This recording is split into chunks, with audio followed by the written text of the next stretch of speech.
Met him when I on my first job as a PA on S.W.A.T. CBS. Dun-dun-dun-dun. Guys, the very funny Marvin McNeish. Ooh, hey. Nice to meet y'all. Nice to meet y'all. What's up, bro? Jesse, thank you for having me. Ray. Jesse Ray. I gotta give you a full government name in case people didn't know. Ray, that's right. I call him Ray. I had to cut that off because we had a Jesse on set. Shout out to Jesse Carmona. If you see this anywhere, you know, we holla at you. Still miss you, my boy. But yeah, Ray. That's why I gave you your nickname. That's right, dude. Yes, sir. So like I said, we met as PAs. This is what, 2018?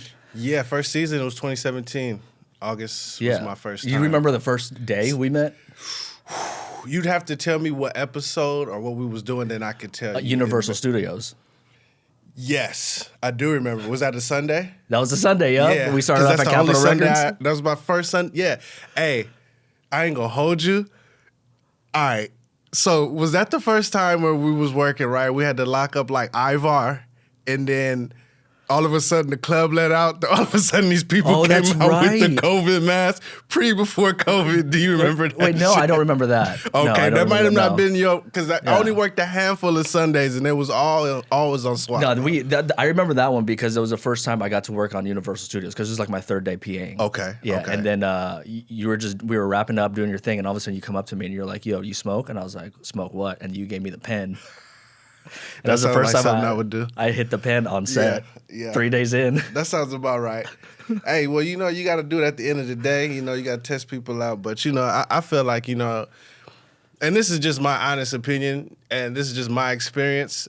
You know, if you working in that industry, television, motion picture, under those environments or those hours, you got to have something to alleviate your pain, whatever that may be. Because back then it was coke. They were doing coke back then. mean, hey, I heard stories where people used to be like, hey, if you look a little sluggish, you need to visit the toolbox, if you know what I mean. Let's just leave it at that.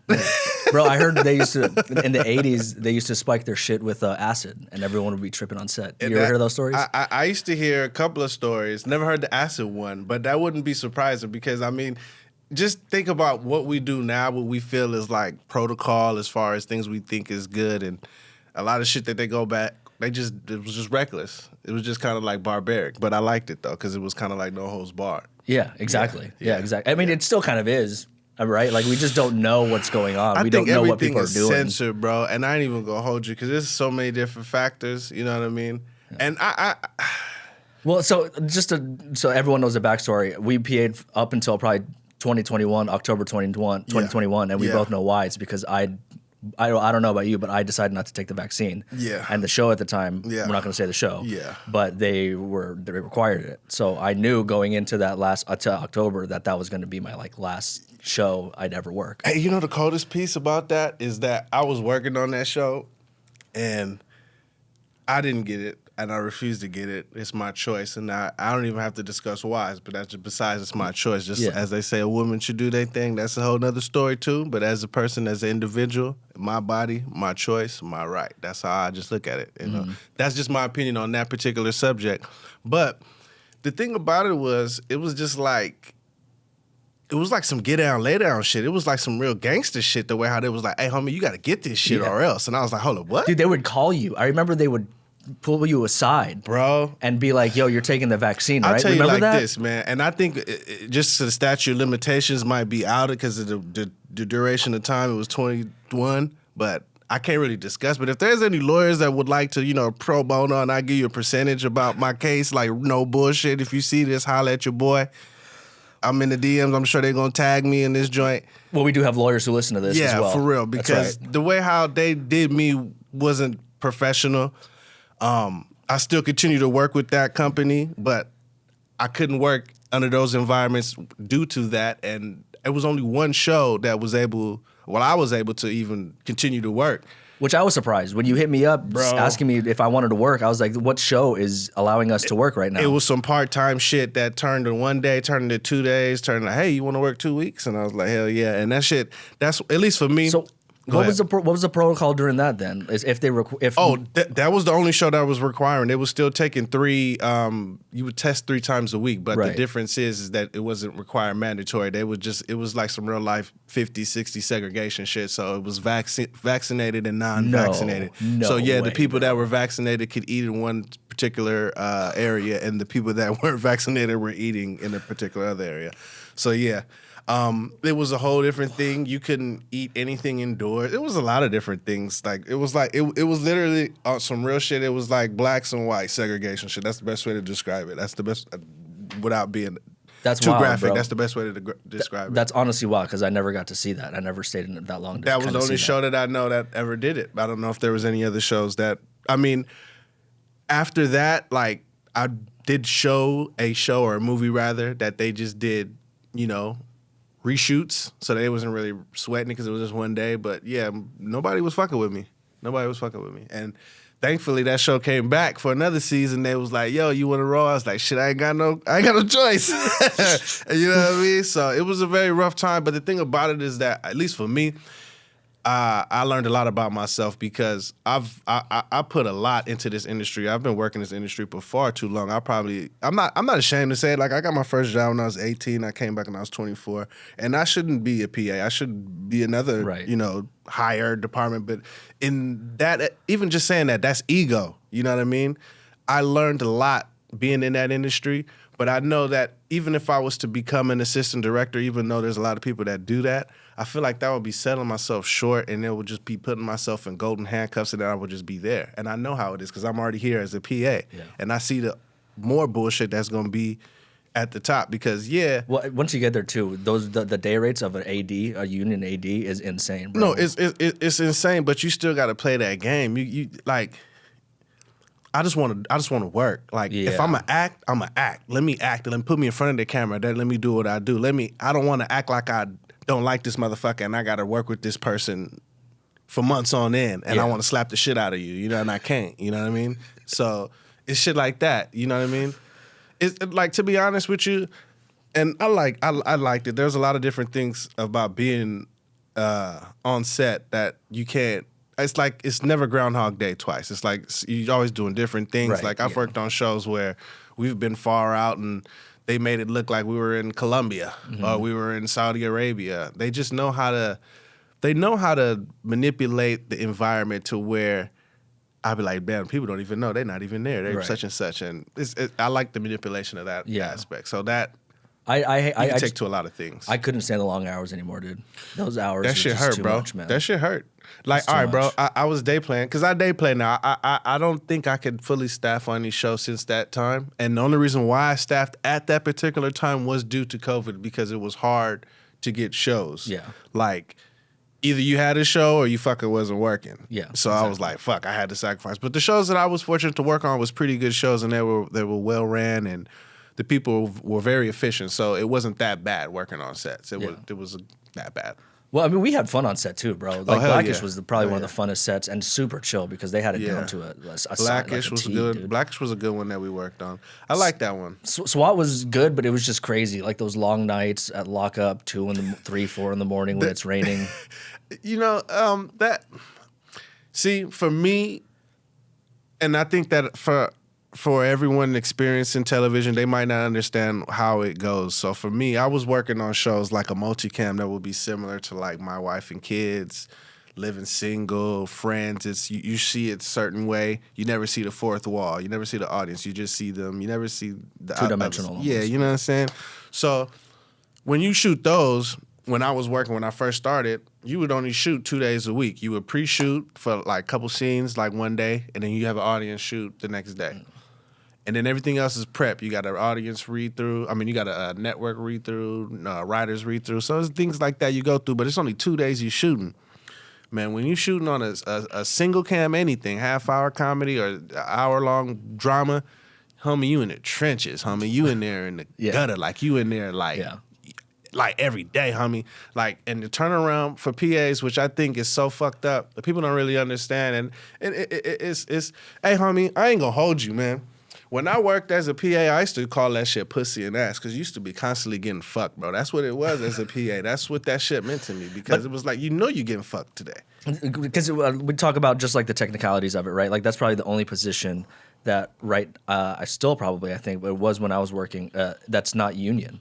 right? Yeah. Is it still that? Is it still just like one of those things where? Bro, I was working on a show. Although you can get your days to become an AD, right? But it's just you can. But then if you do it, the through the gutter, like the 600 days, then you would be third area. Then you would still have to do 400 days on some other bullshit, lifetime shit, or some other off grid shit. Yeah, it's always a game within a game. It's like, you know, the game is to be sold, not told. I'm probably about to start selling pamphlets how to get in this motherfucker because it's crazy. It's ridiculous. And it's not one way. Right. And then so just going off kind of like statistics now, it's Film LA recently just came out with a couple of statistics saying that all kind of film production, whether it's film, TV, commercials, music videos, it's down 30 to 40%, everything. Are you feeling that? I mean, because not only that, we have as far as what capacity is, as far as a worker or as a consumer, like the work for sure, and just kind of like because we were lucky, we knew great ADs, right, and they would go on great shows and bring us on those shows. Yeah. So like to me, like that was kind of like. Yeah, I'm not like a bad PA type shit. You know what I mean? But like, have you felt that in terms of not being able to get jobs? Because like I said, the ADs we know, they're on the biggest shows. Only recently, because I mean, for me, like I was saying, it was hard for me during that COVID of 2021, and then like I was, I do my thing, so I can't say what, but I think it wasn't until because they had a strike last year. I was working on the show. I was working on rap shit, and I think we concluded that around April. So up until December, I hadn't worked in the industry. But shout out to Natural Art Restaurant, my Jamaican restaurant, my peoples. We got that out there. Make sure y'all come check us out. We over there at 3426 West Washington Boulevard. Bless up yourself. You know, I said I'm on the Jamaican accent, so I'm have to switch it up on you. But I have to give you the American way before I give you the Jamaican way. But yeah, come check us out. We got jerk chicken. We got that oxtail. Holla at your boy. People can get high there too. Get high there. Jerk chicken. Not in the store. Not in the store. But but y'all can pull up, blow. We cater to the medically. Hey, let's go. Fuck, I forgot what we were talking about. No, but yeah, dude. So you didn't work. You said for a couple months. You said April to December. In that industry, that's why I said I'm a real Jamaican. I was able to work on my other side jobs. And fortunately enough, for me having that incident in 21, I was already kind of doing other endeavors, trying to, keep myself grounded and, getting myself out there, getting money. But it was hard. It wasn't easy, you know what I mean? But it was fucked up because when people were like, oh, man, we need, we're in a strike and, we need to go back to work. I felt every bit of that. But I wanted them to feel every bit of the people that was like me that didn't get the jab, that was like, shit, I want to work, homie. I'm able to work and I can't get no work. So I felt that. I felt every single way for them people because I was in the trenches with them. Yeah. But I kind of felt like, well, kind of fuck you to a degree, even though that's to me, because I'm in that industry, was like, shit, y'all only feel it when it concerns yourself. And I think that's very fucked up. But at the end of the day, like, I think that's just the end of that's world. It's like everyone is all about self-preservation. Like they're trying to self-preserve themselves, Mm-hmm. So in that industry, people are your friend until it reaches the bottom line. And, that's what it comes down to. Yeah. Anybody's replaced it. Motherfucking, I've seen cast be replaced at motherfucking table reads. You know what I'm saying? Like, oh, get rid of that person. Famous motherfuckers. People know. It's a tough fucking gig, bro. Like, just getting serious here now. Like, just I feel like Hollywood was they say it a lot, but I really do feel like it's somewhat of a cult. You know what I mean? Without a doubt. Your long hours on set. In terms of our case as a PA, getting paid barely minimum wage, right? And then most of the time, a lot of people, crew and cast members, movie stars, their home life is abysmal, right? They're most of the time not faithful, not loyal. They're fucking shitty parents, and it's because they never get to see their family. I feel like, and I was so lucky that I see a lot of that, right? And I was lucky to where I got to see all that stuff after I gotten out because, bro, as soon as that vaccine shit happened, I maybe stayed in it for another year or two, just writing and stuff like that. And then just like last year, I was just like, I'm done. Yeah. Like that dream is just long gone. I got to find a way to get money because I was in debt, bro. I didn't work. Yeah. I didn't work because number one, I was done being a PA. Yeah. And then number two, I wasn't vaxxed. Yeah. So I was like, I'm not going to do that anymore. And I just picked up day gigs as like, production coordinator here or like a fucking Little AD. odd jobs. Yeah, exactly. Yeah. But I got in so much debt, bro, where I was just like comedy and then this podcast was the only thing I had. Yeah. And then it kind of everything really worked out. And it's just like now it's like I tell people all the time, I'm getting paid 4 times as more, working 4 times as less. Come on now.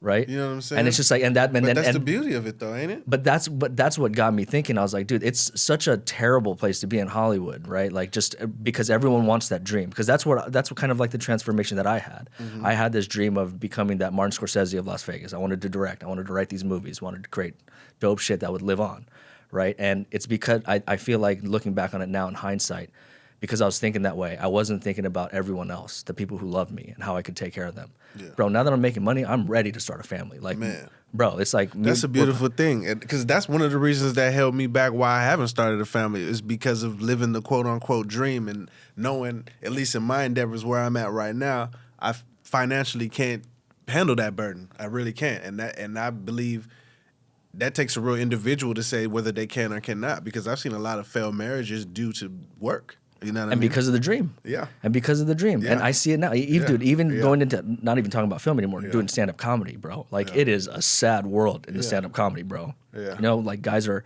15, 20 years in it. They have that dream and they're going to these mics and they're fucking still got it. They're still pumping, which I respect, right? Like, if you're going to put the time in, go ahead. But it's just like, at a certain point, a homie said this to me, another open mic comedian. He was just like, I just saw these people who are like 10, 15 years in the game and I didn't want to become that. And I was just like, same here, actually. Like, I don't want that.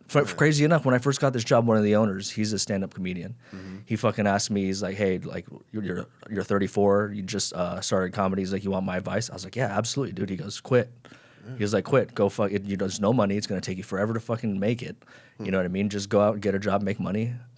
And if you want that life, like, starving artist life, then go for it. But if you don't want that, do something else. And that's what it is, homie, because it's the hard knock life. You got to be able to endure that shit, homie. It's not for the weak. Anybody that's able to work on set or even just being in that field for a duration of time and keep a mental fortitude about themselves that's at a certain level, kudos to you, man. Yeah, that thing ain't no joke, man. No, it's not. Like, it's mentally, not. It's crazy, bro. And especially like the set. Like, again, we're just gonna. I'll bring it up. Like S.W.A.T. Like that to me, that show gave me PTSD, bro. You know what's so funny? That show, that first season was crazy because the way how they had it designed, they should have had rotating second ADs and they didn't that first season, and it was a lot of pressure on a lot of people, and you know. I learned a lot about myself that show. I ain't gonna. That show was hard, bro. That show. That was my first one, dude. Can you believe that? First time ever PAing. That was the fucking show that I was fucking thrown in. Yeah, that was like only like my second or third like set PA, because I was an office PA for like a minute. That was my deal. So I was always in the trenches in the office. So I used to I used to know we used to do 12 hours, but I never did 12 hours when I was office people. I was like maybe like 10. So like, you know what I'm saying? Like, cause you guys start later than set PAs, right? Hey, bro, like you guys go in like dude. at 10 and then I did office. I did home deliveries for scripts. I'm sure they don't do that anymore. No, that's all email now. They don't do that no more. But I had an actor that I worked with him a couple of times, but this dude was very particular about having a script delivered to his house. And he told the producer, he was like, yeah, you know, I need my script and, you know, I need to have it at my house and I got to be able to read it. Because, you know, digital was still a thing, but he wanted a hard copy. Right. So that was my week to do distro. So keep in mind, he stayed in Malibu, so from where the office was, it was a bit of a minute, but I get paid per mile, so I ain't even really, I'm tripping. Yeah. I used to be blowing and, you know what I mean? Exactly, dude, that was the best to do. The best as a PA, every bro. goddamn trip I used to be out there blowing. I used to be going on fucking crafty runs. Hey, Marvin, can you go on a crafty run? Yep, I got you. Like, I used to be at that motherfucker, full time. But, I mean, I kind of lost track of myself, but it goes back to like just working on that type of shit is just like, you got to take care of yourself. Dog. You do. If you don't take care of yourself, you're going to be fucked. But it's hard because you work these 12 to 14, sometimes as a PA, 16-hour days, right? And and that Friday night turns into a Saturday morning. You get home at fucking Saturday morning, 6, 7 a.m. You lose your Saturday, and all you have really is that one Sunday to have off, but you're just stuck doing laundry. Yeah. Like that's the life of If you not get even a lucky to do PA, that as shit a Saturday. filmmaker, Yeah. right? Like anybody working in film, TV, that's just the life. Like you don't have, and in between that, you leave before your family wakes up. You get home when they're asleep. It's just not that life, dude. And you need a team, though. On top of all of that, what you just said, you need a team that if you don't have the finances to give them, they might not even give a fuck or have that same dream as you, so they might not go as hard as you. So it's such a team effort that I see why a lot of people, commit, things that they shouldn't do. You know what I mean? And at the end of the day, it's like, here's the thing. I'm talking a hell of shit right now, but it's like people do enjoy it, and it's great that you do enjoy it. You know what I mean? But it's like, you even said it right now. It's a team thing. We're becoming, as a society, more and more selfish. Yeah. So this is maybe that's like even feeds into the statistic that 30 to 40% of productions are just done because. Yeah. Correct me if I'm wrong. Didn't you feel like after 2020, right? That initial summer when we came back and we worked on. I think the first show we worked on was Cheaper by the Dozen. Okay. Right. Mm-hmm. We got on there. Didn't it feel different in terms of socially and politically than before? Well, see, and this is all right. So I understand what's taking place, and it's always a sensitive subject. But it's like, it's the Me Too, it's the Black Lives Matter, it's all of that. Hey, these people, for what I don't like to use, they like to say minority, but the people that are just, a lack of a better term, they're just not, have a lot of light shed upon them. They tried to, do that, which I thought was good, but it's almost like affirmative action. Like you gotta understand why they do it, but you gotta have the best people to do the job. Like, you know what I'm saying? Like sometimes, like I was a token hire, like in the beginning when I very first started working on shows. So I understand what it's like to be a political hire. And then it eventually evolved to, I get my own shows, and then I was the token black person. And that's just how it was. And then I started working on a lot of shows that happened to have a lot of black people. So times changed, and I like that. It wasn't always the only, when I mean token, I should say in my department more so, because there was always at least a handful, maybe one or two people in each department. But, for the most part, I was pretty much like the young representative of, this is the young black male, and let's see how, shit like that. I've always had that kind of, I've always had that because I could just tell how people approach and how, I carry myself a certain way, so I understand. Yeah. And I give off a vibe as if I'm young, even though I'm still young, but I'm 39 years young. So no, but I love working with you, bro. Like that Cheaper by the Dozen, me, you, and Kieran. Yeah. Hey, Kieran. Hey, so I was just I don't know if I see. Fucking hell, mate. Hey, I just see. Damn. Tom. I don't know if you remember Tom and Greens. He was the greensman. Oh yeah, I was just working with him last week. Way, Shout out to dude. Tom and Green. We got Tom. I'm gonna tag you in this motherfucker, so you know what I'm saying. But I was working with my boy Tommy in Greens, and he's not in Greens no more. He's in props now. I guess. No shit. Yeah, he was doing his thing, and congratulations, dude. That's fucking dope. And Kieran, that was my boy, man. I ain't talked to Kieran. Who knows? That motherfucker probably a rock star in Europe now. Dude, have you seen his shit? It's like he's traveling all of Europe just DJing. What the fuck? That motherfucker. I didn't even know he made music like that. He's the man right now. You know what I'm saying? I want to be like, hey, if you see this Kieran, I would be like, I don't want your life. Take it back. I don't want it. I don't want it. Take it back. You know what that is. You gonna remember if you see that shit, boy. Shout out to my boy Kieran. Do your thing, Fibbin. Yes, sir. Yeah, dude. Fucking PAs, dude. Different people, man. Mm-hmm. Different people mentally. You gotta be mentally strong to fucking get into the PA game and go through production, become an AD, become a UPM, do whatever you gotta do. I see why a lot of people it's like a fork in the road. There's always that there's that AD that either came to the ranks and they either went through so much shit and they choose to not continue that bullshit, or it's that one where it's like, oh man, I can't wait till I get on top. I'm gonna continue the bullshit. Yeah. There's no in between. There's either cool ADs or they not cool. You know what I mean? Has things changed in the terms of, because like I said, my last day on set was like 21. When you say change as far as? I guess just kind of like the culture of filmmaking, right? Because like I remember it just being one of the funnest things. Even those SWAT nights where we would just be out there 18-hour days. Just I think for me, and I've been able to at least witness it. The return, everyone was so humble. Everyone was so after the strike. Oh yeah, yeah. Like December, January. At least when I was working, like, you know, some people were working on commercials and different things like that, but a lot of people that weren't working on commercials, they were very thankful to just be working. And like me, shit, I just came back from doing some things, so I was like, I need to get some money. So that shit came right before Christmas. It was right on time. Did a couple days. I think I made like 5-6 days, and that shit hit your account. And boy, that was a good Christmas. Yeah. Christmas ended up being good. It was decent. Let's just say it was decent. You feel me? It was a decent Christmas. But yeah, that shit. The thing about it is that for me, I like certain aspects of like, all right, because I have a lot of, I guess I could say, contemporaries that I, you know, went with, and I see them doing things. I see them writing, and I see them doing endeavors that they said that they were doing. And I've been fortunate enough to do my thing. Like, I've been fortunate enough to get a couple of speaking roles on shows that I've worked on. But, you know, the thing about it is that it comes like almost like it's similar to the COVID situation. Like, I don't want to sell my soul to do certain things, to get a certain look.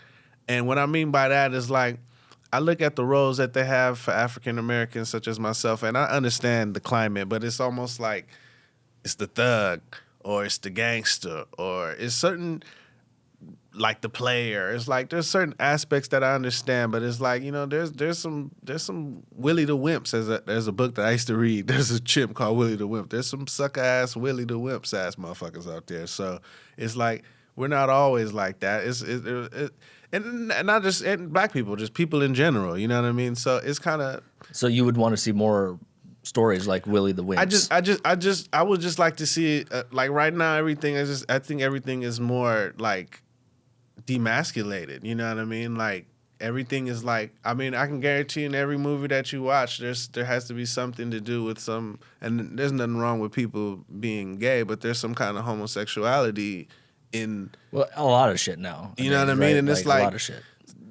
I mean, yeah, I understand sometimes there's attraction between a boy and a girl and all that stuff, but it's like, you know, not even that. We don't need to. What's the story about? Like, you know what I mean? Yeah. Like, let's just get to that. Like, they might have a romantic level. Like here. Oh, go ahead. No. All right. I just wanted to say, because like I just thought about something. You know what I mean? Because I play a lot of video. I used to play a lot of video games. Really got back into it since COVID, and I was fucking with The Walking Dead, the Tall Tale, son. And, you know, they was going through Clementine. I did all 4 chapters. She was like a little girl and with Lee, and then she grew up. She was protecting old boy and shit.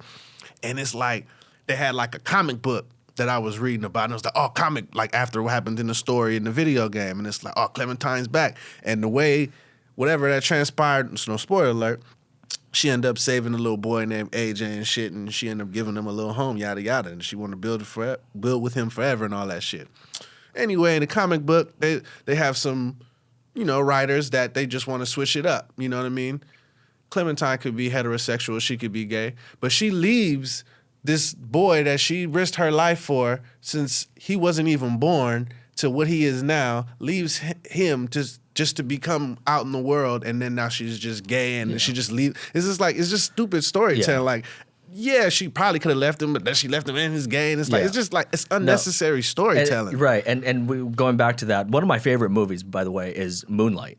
Right? And, which one was that? That's the one Barry Jenkins about. Is that? I don't think I seen that one. No, it's about. I see Moonlighting with like Bruce Willis and shit. So basically, the movie is about 3 different stages of a black dude's life. Mm-hmm. How he grows up, he's got a drug addicted mother, and then he starts selling drugs. Right, but he's gay. Okay.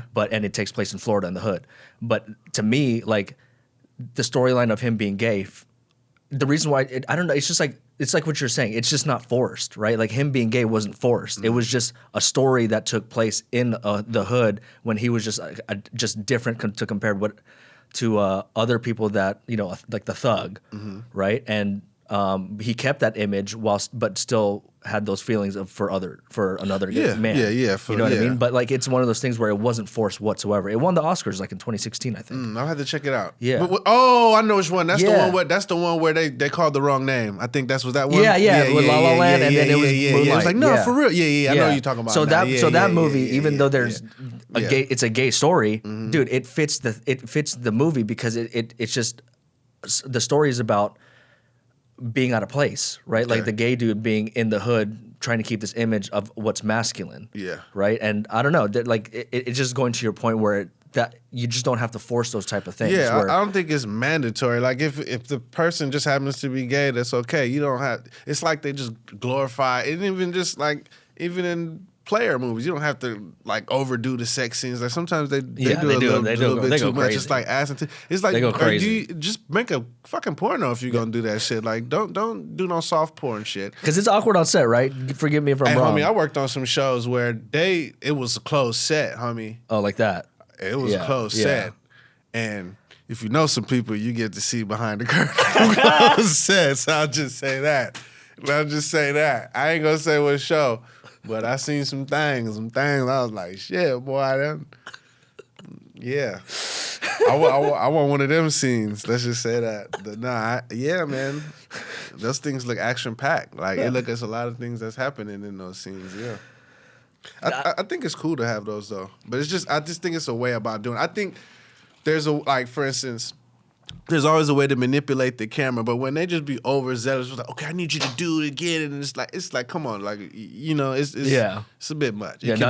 For me, it is awkward a little bit. Like I was on a TV set where they had like a food orgy, right? So it's just literally like 30 people just hooking up, and it was a quiet set, so all you just hear is 30 people just fucking making out, touching each other, moaning. I can't even imagine. Yeah, it wasn't even closed set. It was not a closed set. Is this reality or some shit? No, it was for like College Humor. Wouldn't be surprised, yeah. It was back before they closed up, but it was College Humor, and then it was just literally a food orgy.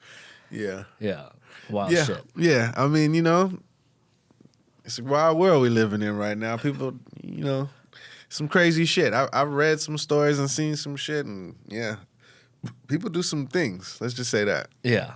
People do a lot of crazy things. So what is kind of like...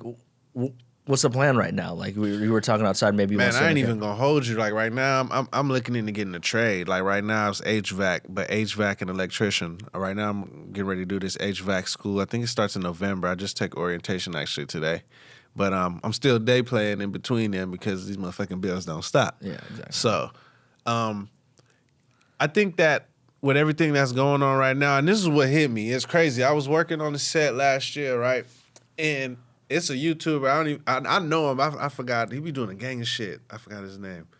But he be doing a gang of shit on like LeBron and shit. Them motherfuckers be doing like little things. And I was like, damn, this nigga on set. I was like, this motherfucker don't know nothing about the shit that we do on set. But all of that hard work that he put in on his shit got him there. I like that. I thought that was a beautiful grind to see that. You know what I'm saying? To see him go from his world, wherever that is, to make it to the big leagues. Because working on them big sets right there, you talking about millions of dollars, homie. They don't be fucking around. These motherfuckers be talking about, they ain't got money in the budget. They got money in the budget. Right. These motherfuckers got millions of dollars. This ain't, it depends on your project, but most of the projects, I'm assuming a lot of projects you worked on as well have been $1 million features and sitcoms and yeah, shows exactly. Of that nature. So they ain't hurting for money. And the thing about that, you could just multiply that by the number of shows they have, because that's just one show. Just look at the company, how many other shows are they doing? Half hour, hours, you do the math. And not only that, the residuals from past shows. Come on now. That's why they get rid of shit. Like, I ain't gonna hold you, man. A show that fuck HBO Max. I was mad at y'all motherfuckers for this, and I'm probably gonna get shit at all. But y'all motherfuckers got rid of Westworld. I know that shit was probably expected, but y'all should have finished that last season. If somebody picked that shit up, man. I need to know what happened. Westworld was cracking. I never saw it. First season was the best though. After that, but I'm kind of like one of these people that when I get that, and another one that I want to really watch, American Gods. Someone told me American Gods. Okay. I keep seeing little clips about different shit, and I'm like, damn, what show is that? That shit look hard. They be like American Gods. I was like, damn, they ain't bringing that shit back no more. So I hate watching shit that ain't gonna finish. There's no conclusion. You know what I'm saying? Yeah. So that limbo shit make you not want to finish. I just started The Boys last night. Hey, bro. I just started watching that shit like a month ago. That shit dope as fuck, that shit right? is fucking hard. Hey. Those first 3 episodes were so fucking hard. I don't bro. even. Oh my you gotta tell me gosh. what happened. I seen them all. I'm caught up. Dude, you caught up? You no. Okay, I'm only just like tell me, that's what I episode said, tell me what 5. you Yeah, see. episode 5. Yeah, son. Yeah. we just found out that the Miracle Girl, she just died, but she just came back. Like Black Noir killed her. Oh yeah. So that's the last okay, episode okay, I saw. okay. Yeah, that show is so funny. At first, when my homie told me, he was like, "Hey, Marv, you should watch The Boys," and I was like, right, I'm tired of superhero shit. Right? Like, I ain't really, bro. The concept is so high. The concept is so fucking high. It's insane. It was a comic book, right? I think it's a comic book, and that's how it is when I get in depth into the show. I'll give it to like a fucking maze and this shit. So it's a fucking comic book, and it's like totally in depth, and there's some crazy shit that happened amongst the team that, because I got really in depth. Like I watched the whole fucking like 4 seasons and shit. I know what happened. And I know, I love it. Yeah, I just when I get engulfed into a show, like I'm really into that shit. And that was one of the shows where I like that they put, even though obviously it's fake superheroes and all that type of shit, I like how they put a different spin on it, as if, wow, like what if superheroes were real life people? Yeah, like, you know what I mean? Well, to me, like how in terms of 5 episodes in, it's literally just like, it seems like it's just Hollywood. It's just movie stars without the superpowers. Hey, right? Like that shit behind the scenes. You see that it. shit, You son. see it. Hey, The shit that happens behind the scenes. So shout out to Kwame Brown for this one, because because I was watching it, and I didn't really get to that portion. Kwame Brown. He said LeBron James is Highlander. I mean Homelander. Oh, and you and I don't want to ruin the rest for it, but you'll see. When you get to this point to that season, I don't want to reveal it. You'll see. I'll reveal the next part, and then you'll be like, oh, okay. You'll see why I say that. But the way how he running shit, that motherfucker running that bitch. That boy Homelander run that shit. Yeah. LeBron run that motherfucker. The NBA. League. Yeah, he run that shit, NBA, bro. Yeah. He for sure runs the Lakers. Yeah, he need to get the fuck off my Lakers, but he gonna stay there though. He need to leave, bro. You go to basketball games a lot? Hell no. I bullshit you not. Shout out to the homie Sticks. Shout out to the homie KG. Shout out to homie Chris. Lauren Whitbait. The last game I went to, Laker game, was when we had Steve Nash, Dwight Howard, and Kobe Bryant. That's the last Laker game I went to. Damn. I ain't going till we get rid of LeBron. Like that? It's that? I can't have him on my squad, bro. I can't have him on the squad. He just need to go. Marvin, I'm probably gonna get fucked up for that, but I don't give a damn. I probably average about 56 views on this podcast, so he may hear that. That's cool. He might be 57. You know what I'm saying? Like, nah, but the thing about it is that at the end of the day, like, I was born in Los Angeles. I come from Jamaican descent. I'm first generation Jamaican American. But like LA is my home. So I'm diehard everything LA minus football. Because when I started watching football, Raiders? all them motherfuckers was gone. Nah, Raiders is gone. Rams is gone. Oh, so there's no team out here then? We didn't have no squad. So yeah, see, I'm a Niners fan, and then I'm from Vegas. I used to like them back in the day. But the Raiders moved to Vegas, so I'm just like, what the fuck? But I'm a Niners fan. So it's just, you very conflicted. So yeah, I'm very conflicted. Yeah, I'm still a Niners fan. Still a Niners fan. Not even a so I get asked this question a lot. Am I a closet Raiders or Rams fan or Chargers fan? Yeah. I would say no. I don't support them. If they're going against anyone except for my Tennessee Titans, then yeah, it's cool. But I'm a Tennessee Titans fan. I ain't even been to motherfucking Tennessee. Shout out to Tennessee. You know what I mean? Hell yeah, I'm gonna go out there one of these days. I'm gonna go out there. Fucking dope. It is dope. I heard that shit be cracking. Bro, TK took me on the Jack Daniels shoot in like 2022, I think, or some shit. That shit was cracking? Bro, it's like you've been in downtown Vegas. Oh, hell yeah. Same exact That's thing. where I do my gambling at. Hey, and who all out here in fucking Vegas, man? What the fuck, man? I was out there in June, right? Shout out to Jamaica. We was playing Ecuador in the motherfucking Copa America. We got our ass whooped, but they teethed us. The motherfucking ref, y'all cheated us. You know that was a motherfucking penalty, but I digress. I went to motherfucking Vegas, right? And I'm talking about since I'm 21. I've been going to Vegas like 3-4 times a year. And I bullshit you not. I went downtown at motherfucking 11 o'clock in the morning trying to shoot some dice. trying to think I'm about to get some $5 tables, homie. You know what the cheapest table I seen?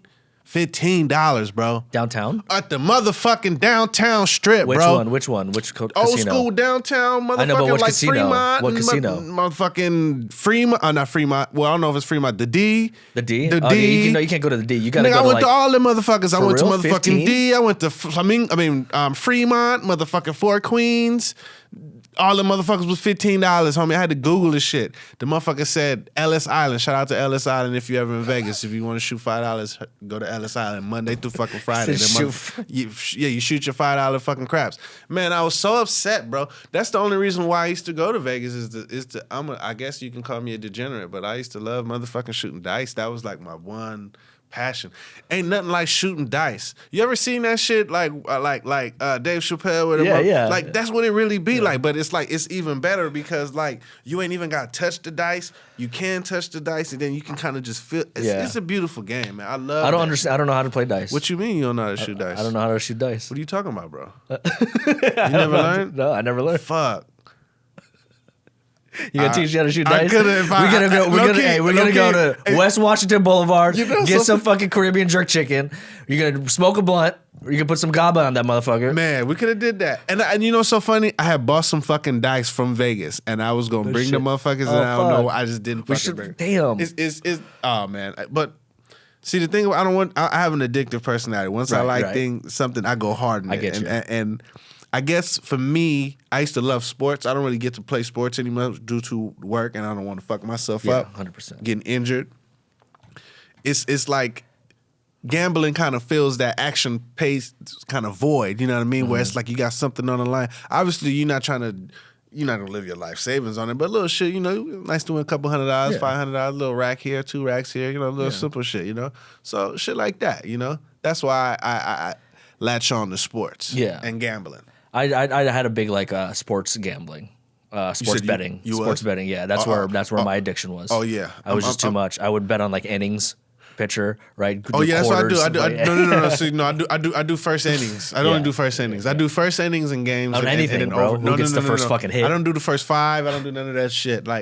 Dude, it was bad, bro. But see, the thing that I like about baseball more than any other sports is that it's a lot of analytics that's based on there as far as pitching and things like that. So that gives you a good key. Everything is a fucking bet anyway. Also, if you know how to read it, the casino will tell you.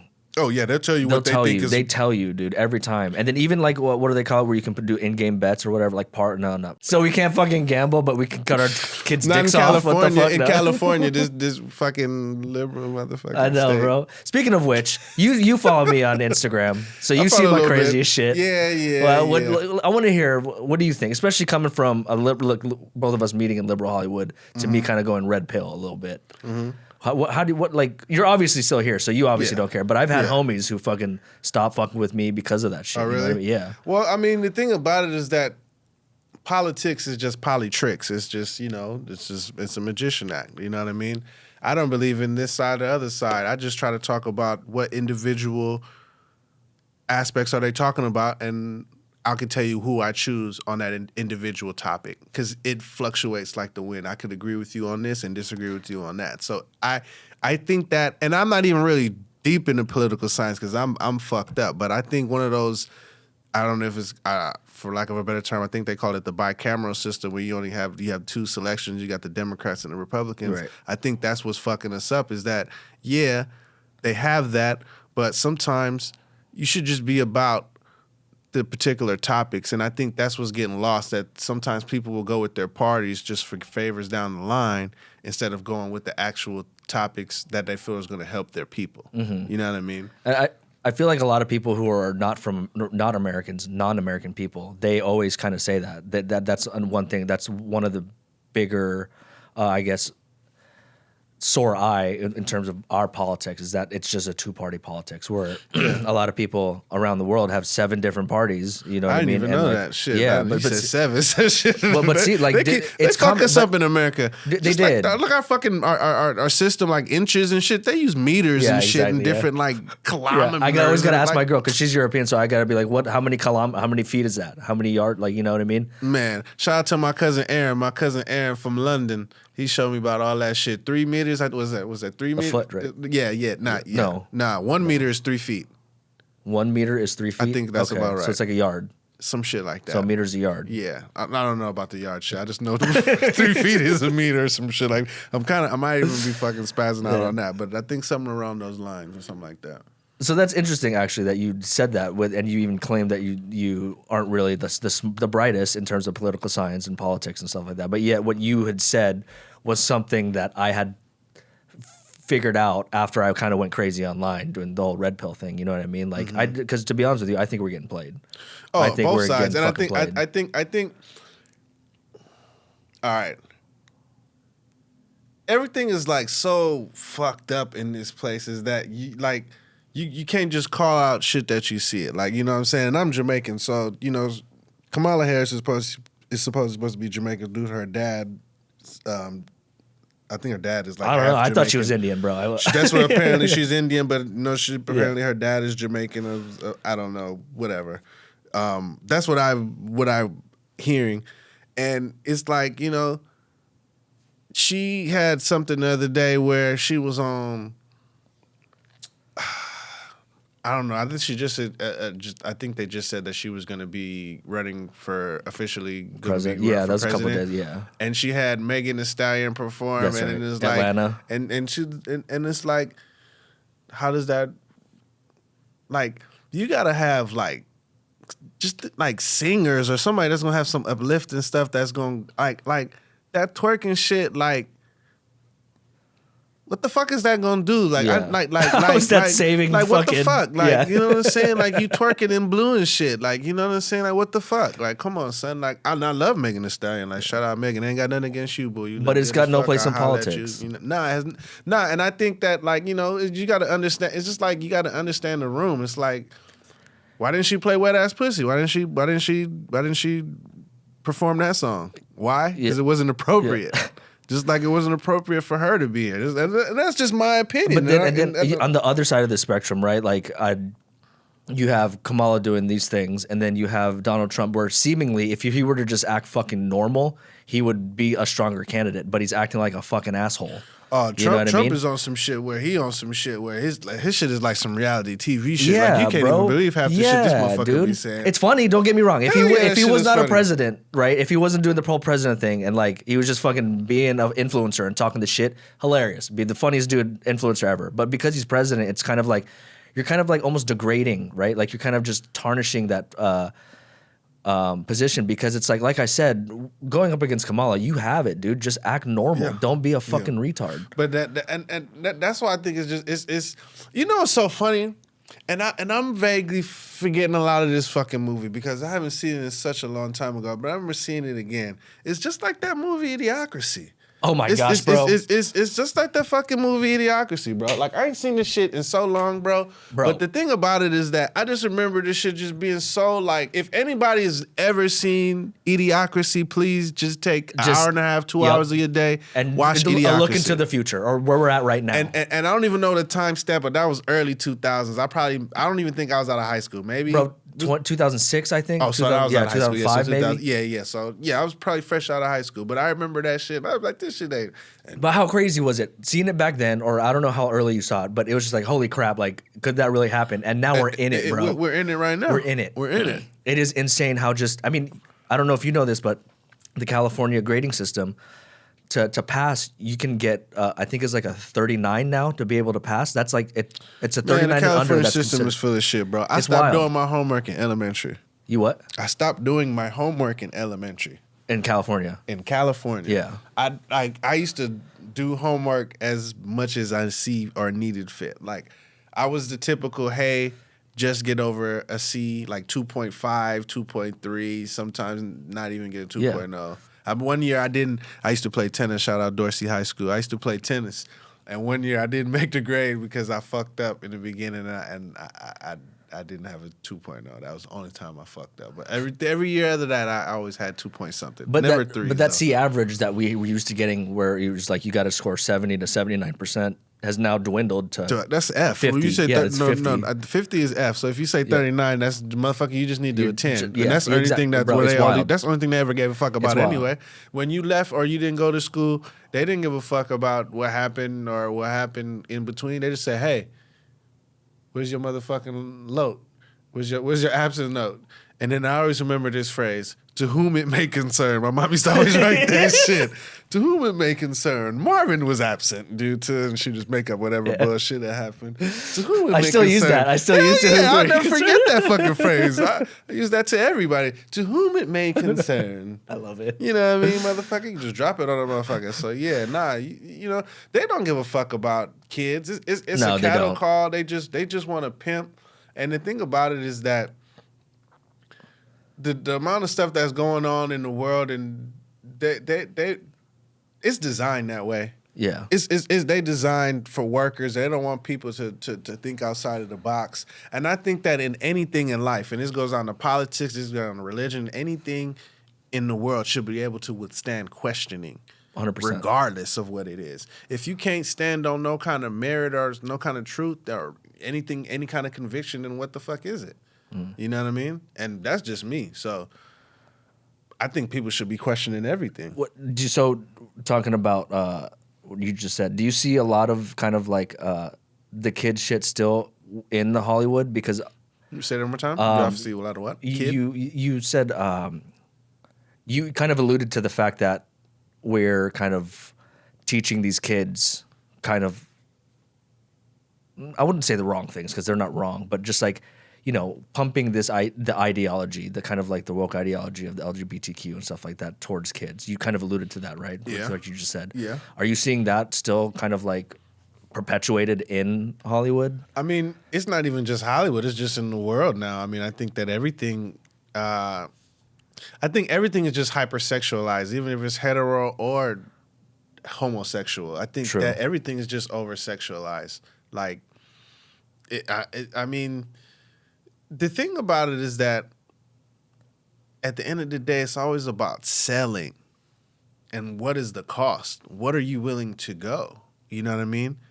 That's how it is. That's ultimately what it is. It's like if they was saying, hey, man, if Spitting on the Wall was motherfucking could get 1 billion fucking views, who the person get the closest spit on the wall, that would get the most views and that would be popular. They wouldn't give a fuck about all the other shit in between.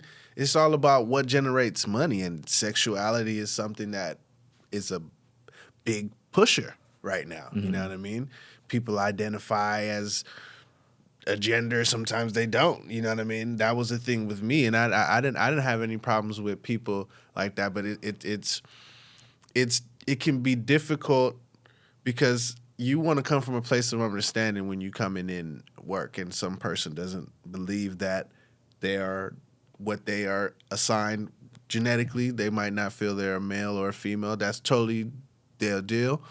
But you know, society has made these terms, you know what I mean? It's not, I didn't make this person or these different things, and that's just the definition, just so we can go through life. So while you don't have to abide by that for your mental being and call yourself however you see fit, you got to have understanding that other people might not see it that way. You know what I mean?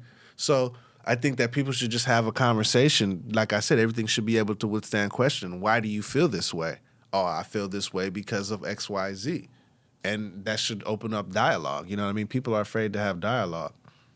Completely afraid to have dialogue, conversation. It's no longer that. It's just my idea versus yours. Oh yeah, and funny because me being a black man in the industry, I have to just kind of just take a lot of stuff on the chin and just smile and laugh. And it's just like a lot of times I'll be like, are you fucking serious? Like, I just want to work. I just don't care about all that other bullshit. And it's just like, it's very cliquey. Working on sets can be very like, oh, 100%. I'm not fucking with you. Or can you believe she did this? And then she had the nerve.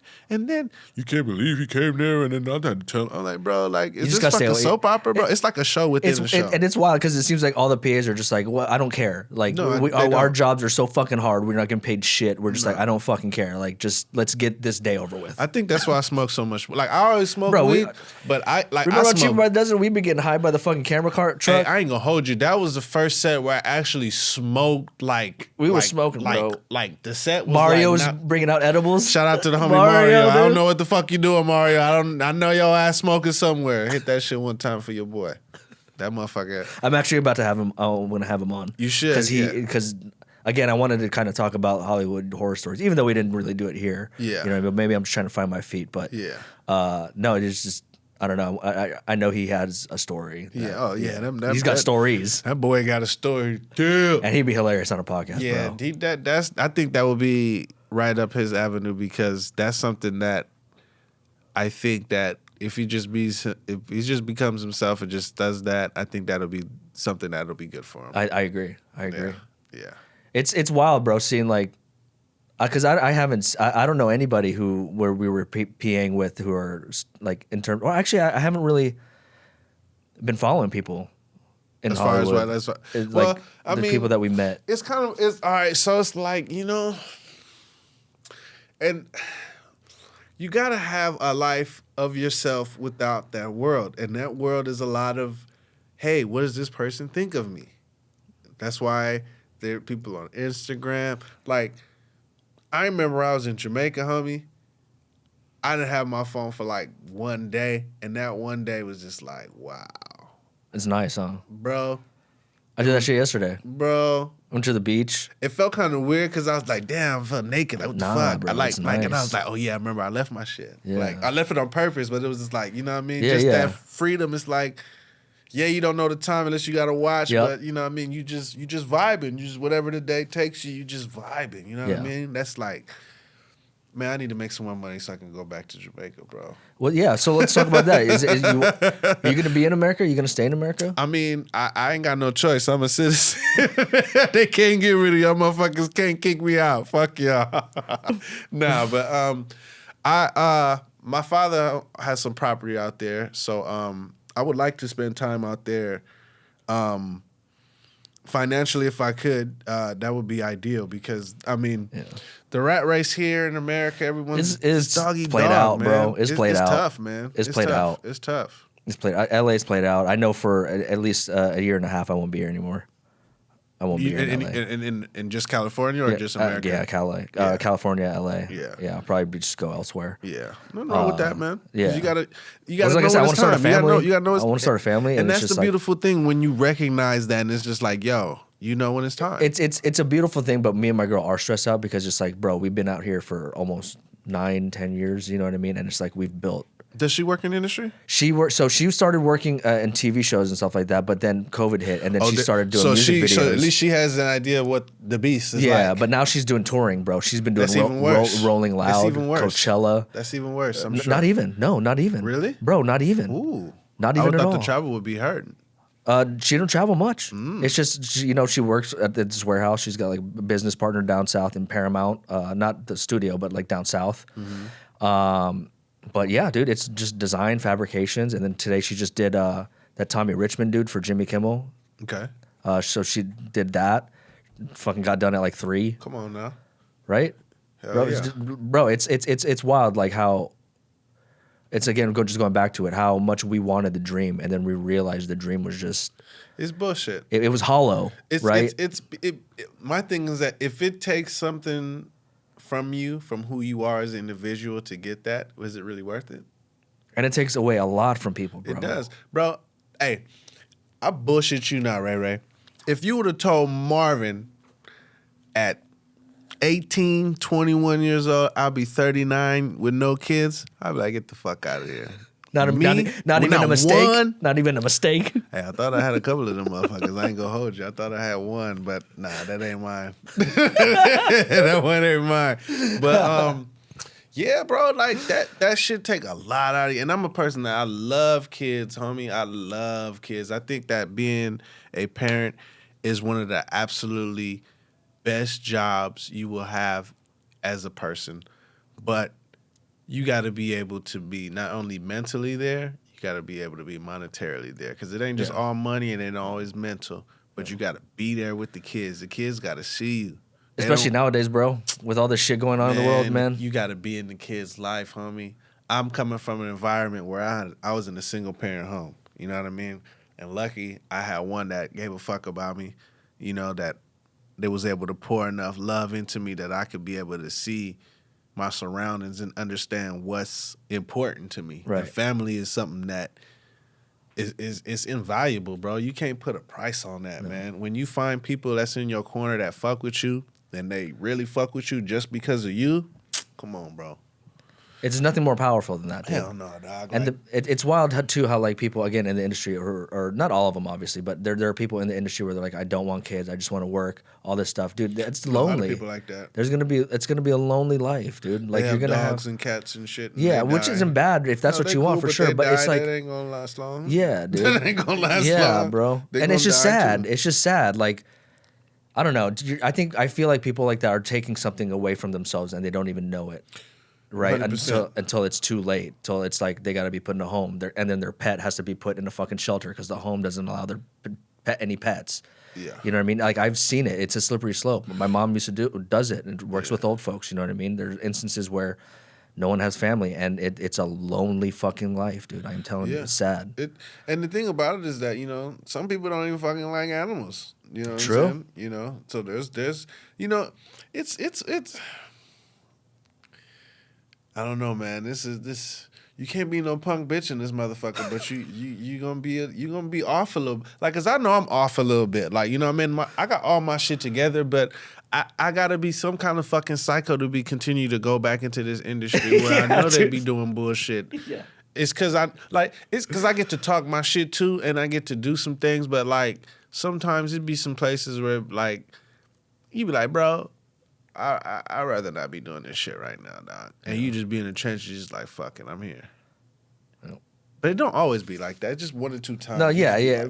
Because it's fun. Don't get me wrong. There are times where I do miss working on set, right? Cracking. Yeah, bro. Like, sometimes, I ain't gonna hold you, man. Sometimes, and it's probably doing shit we probably shouldn't be doing. So it's like, that's probably why. Talking shit on the radios. Talking shit or like, fucking around. Australian accent with Kieran. Yeah, fucking hell, mate. Crikey, mate. Crikey. Yeah, you know what I'm saying? The martini, mate. It's the fucking martini. You know That's right, like, mate. I think you know what? I think that's one of the things that, at least for me, that kept me around on sets is that most people have a good sense of humor, and I know how to articulate fuckery. Like, even when it's just utter fuckery, it's just like, oh man, we in this shit, but fuck it, we here. Let's just make the best of what we got. You know what I mean? Yeah. I think that's what was one of the things that kept me going. Now, even though we going through bullshit, I'm not the only one that recognizes that this is bullshit, so let's make the best of this. And there's sometimes it can salvage a lot of fun out of a bad situation, or not necessarily a bad situation, but a situation that is going to be time consuming. So it kind of helps the day move along, Absolutely, yeah, dude. Yeah, that's how I look at it. We're gonna wrap it up here soon, but Hollywood was all about the DEI hires and the inclusion and stuff like that. How has that helped you? Because it's supposed to help us. I don't know if it did, but Because technically, I am the only DEI hire here. Really? Yeah. No, I just make fun of it. Yeah. What's DEI? What's that for? It's for people of color, like diversity, inclusion. And it's always that shit. It's always been like at first I used to think I was that guy. Because I used to No, you're just good, bro. You were a great PA. But that's when I realized. But then that's the problem is that I was fucking too good. Then I had to start fucking up on purpose. You know what I'm saying? Like I had to go out my way to start fucking up so they wouldn't give me too much responsibility. Because these motherfuckers would be like, "Hey man, I need you to go there. Hey Marvin, they listen to you. Just go over there and just do it. Just do it." Like motherfucker, like just because I got the juice a little bit, don't think everybody listen to me, man. Some motherfuckers think I'm a dick. You know what I'm saying? Even though I try to be as nice as possible to everybody, but like some people. No, you were always cool, bro. I don't remember any time anyone ever said anything bad about you. I remember one time I went off on these background on Blackish, who was at the pool. Background's a background though. But nah, I fuck with background, man. Background's my people's, man. But like, they was just all right. What happened was, shout out to Toby. Toby. One of my first AD? Yeah. Yeah, he's directing now, isn't he? Yeah, he be directing and doing his thing, so I'm proud of him. He be doing his thing. And one day, it was just a lot of shit happening. It was a Friday. We was at like Marina Del Rey. We was at the beach, and we were supposed to make it look like it was Mexico or some shit. So it's like the kids at the beach, at the pool, and it's like they was like, hey, Marvin, just stay in Tracy's pocket. Just stay in her pocket. Because I was running first team. So I'm with the actors doing whatever. So Toby was, trying to relay information. And I don't know what happened. I must have got turned up. I couldn't hear Toby because the background was loud. And I was like, hey, right now, background is to be seen and not heard. Thank you. And I said that shit like really fucking loud. And that shit was so quiet, but I was just like, to myself. I was like, got that shit off. And I was fucking just greased. I was fucking pissed. And then I heard somebody in my ear say, that was so fucking cool. And I was like, yeah. And I was like, I'm still fucking greased. I'm mad. Like, what the fuck is wrong with y'all? Like, shut the fuck up. But bro, fucking sometimes you need to go there. You need to go there. Yeah, I don't like to film. do that to people because everyone is individual. But but sometimes, if it's hot, it's like. Man, I be having to tell crew shut the fuck up too, so it ain't always background. That's crew true. be the worst, motherfucker. Yeah, that's true. You got these motherfuckers that be talking and shit. You be like, I know we're rolling. You're like, I know when to be quiet. I've been doing this for 15 years. So I'm like, all right, motherfucker, you've been doing this shit for like 10, 15 years, and you don't know when to shut the fuck up when I go like this, these many motherfuckers is rolling. Like, be quiet, bro. Yeah. Like, that conversation ain't that important, bro. Yeah, I know, bro. I know you're not discussing work. I know. That's so true. God, I do not miss those fucking days. Tell people to quiet. Nah, but see, you gotta see, the thing about it is that you just gotta go with humility. That's all I always used to come to people. I used to be like, hey, bro, this is what's happening. We about to go. Just so you know, just when I say rolling, it's about to happen. As long as you forewarn people, a lot of times you just don't come to that, hey, I said we rolling. People will fuck with you. Exactly. Because it's all about gaining allies. Because at the end of the day, especially being a production assistant, you're working with so many different, you're working with every fucking department as opposed to maybe grips and electric work hand in hand. Exactly, or, hair and makeup. You gotta know everybody. You gotta know everybody. Every motherfucker. I need to know what. It's wild. Man. That's what's something that they don't teach you. You literally gotta know everybody. That's just part of your job. You have to know everybody. And what they do. Yep. Because you not need to, hey, I need motherfucking locations. I need you to open this door. Hey, electrician, I need a goddamn stinger like this bitch up. Like, you know what I mean? So, where's Crafty at? Where's the bathrooms? Hungry. Bro, it's wild, bro. Motherfucker, I'm thirsty. Where the water's at, man? Like, Crafty, though. I do miss Crafty. Oh, man, hey, I miss Crafty. That's one of the best. Hey, if you ever get on the show, get cool. Hey, three departments I'm going to tell you right now, don't ever fuck with. Yep. Stay on your good side. Listen. Transpo, because the motherfuckers going to have to drive you somewhere. Accounting, because you want to make sure you get paid. And you want to make sure if you get, penalized, they can hook you up to make sure you get all your finances. And 3, Crafty. Because the motherfuckers going to fool you with all kind of shit. They be like, hey, man, they got snacks you ain't never heard of. Man, these motherfuckers gave me some Guinness motherfucking chips, motherfucker. Chips? Guinness chips. I still ain't seen them motherfuckers since. Bro, I remember I took a picture of them motherfuckers. I got to find them. Remember they had the IC machines, those slushy machines inside their trailer? Yeah. Grey's Anatomy had that shit, bro. They had fucking IC They be machine. having all kind of shit that you be like, bro. Wild. Like, you think it's baby 7-Eleven in the motherfuckers. Yeah, exactly. They got all kind of shit you can't even imagine. Exactly. All right, so one last question before I wrap it up, Marvin. If someone is listening to this and they want to get in after all the shit we talked about being a PA and they still want to fucking do it, if they wanted to get into it, what would be your advice on how to get into it, the most effective way to get into PAing? I wouldn't advise anyone to be a PA, but if you wanted to, no, I'm not even gonna hold you because it's like there's so many.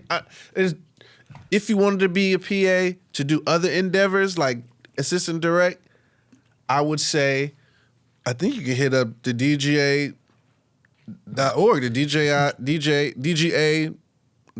That's right, brother. You remember that's how I got in. Yeah, that's how I got in. Cold email 350 ADs, brother. And just let it ride. One job. All I gotta do is say that. Look up them motherfuckers, DGA, and see if they're still alive. See if the motherfuckers still there, and just cold read and just sell yourself. Be like, hey, this is what I do.